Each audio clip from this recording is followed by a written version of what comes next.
سب سے بڑے بادشاہ کی غلام۔ بسم اللہ الرحمن الرحیم۔ السلام علیکم ناظرین گرامی، ایک وزیر نے اچانک بادشاہ کی وزارت چھوڑ دی اور گھر جا کر اللہ کی عبادت میں مشغول ہو گیا۔ بادشاہ بہت پریشان ہوا اور وزیر کے پاس چلا گیا اور پوچھا کہ میری طرف سے تم پر کوئی زیادتی ہوئی ہو تو بتاؤ، کسی نے کچھ کہا ہو تو بتاؤ، یوں اچانک وزارت چھوڑنے کی وجہ کیا ہے؟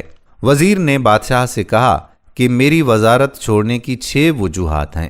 نمبر 1، تم بیٹھے رہتے ہو اور ہم آپ کے ادب میں کھڑے رہتے ہیں، اور اب میں جس بادشاہ کا غلام ہوں اس کی عبادت یعنی نماز میں بھی بیٹھنے کا حکم ہے۔ نمبر 2، تم کھاتے رہتے ہو اور ہم کھڑے دیکھتے رہتے ہیں، اور اب میں جس بادشاہ کا غلام ہوں وہ بھوک سے خود پاک ہے لیکن ہمیں پیٹ بھر کر کھلاتا ہے۔ نمبر 3، تم سوئے رہتے ہو اور ہم جاگتے رہتے ہیں اور تمہاری حفاظت کرتے ہیں، اب میں جس بادشاہ کا غلام ہوں وہ نیند سے پاک ہے، وہ جاگتا ہے، میں سوتا ہوں تو وہ میری حفاظت بھی کرتا ہے۔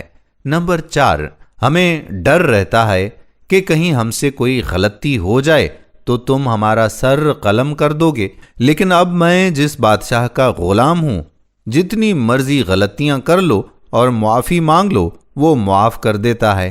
نمبر 5، ہم تم سے کچھ مانگتے تھے، تم اپنی حیثیت کے مطابق دیتے تھے اور کبھی کبھار انکار بھی کر دیتے تھے اور یاد بھی کراتے تھے کہ تمہیں میں پہلے بھی بہت کچھ دے چکا ہوں، لیکن اب میں جس بادشاہ کا غلام ہوں میں اس سے جو بھی کچھ مانگتا ہوں وہ فوراً عطا کر دیتا ہے اور کبھی کہتا بھی نہیں کہ پہلے بھی تمہیں بہت عنایت کر چکا ہوں۔ نمبر 6، ہمیں ہمیشہ یہ ڈر رہتا ہے کہ کوئی دوسرا بادشاہ تمہیں شکست دے کر تمہیں قتل کر کے ہمیں قیدی کر لے یا ہمیں بھی مار نہ دے، لیکن اب میں جس بادشاہ کا غلام ہوں وہ ایسا بادشاہ ہے کہ کوئی اسے شکست دے ہی نہیں سکتا، بلکہ ساری دنیا میں اسی کی بادشاہی ہے۔ بادشاہ وزیر کا یہ جواب سن کر لاجواب ہو گیا اور کہا کہ یقیناً تم نے سب سے بڑے بادشاہ کی غلامی اختیار کر لی ہے، میں بھی کوشش کروں گا کہ اسی کا